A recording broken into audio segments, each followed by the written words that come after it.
صحة رمضانكم. من وصفات الفرن دجاج بالرز. كنت شفتها العام اللي فات في تيليجرام، تجي شباب الشكل نتاعو بريزونطابل.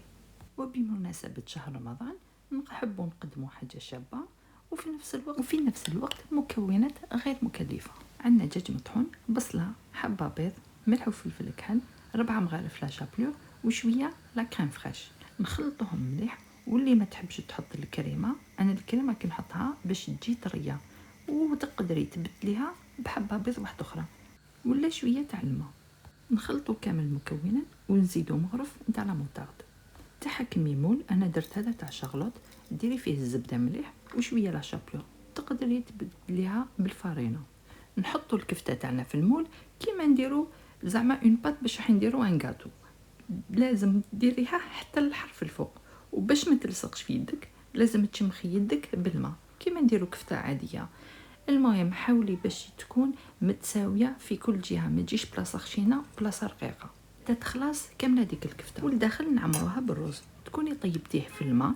انا درتو لي زيبيس نتاع الكبسه، زدت فيه الزبيب، مكسرات، شويه ريحان اللي هو الحلموش. هذا انا زدته لانه يعدل نسبه السكر في الدم. كي تفرغي كامل هذاك الرز لازمك من الفوق ديريه مستوي، تغطيه بالبابي الومنيوم وطيبيه في الكوشه لمده ساعه.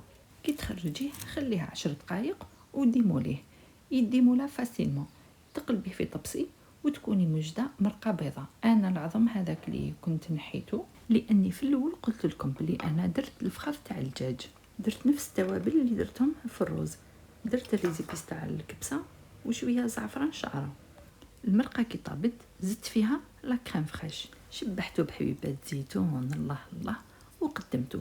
تقدروا ديروا واش حبيتوا في هذاك الرز، تقدري ديري خضر كيما تقدري تخليه رز بيض هكاك يجي شباب. وان شاء الله تقدميه بالصحه والهنا، ونقول لكم صحه فطوركم. نتلاقاو غدوه ان شاء الله.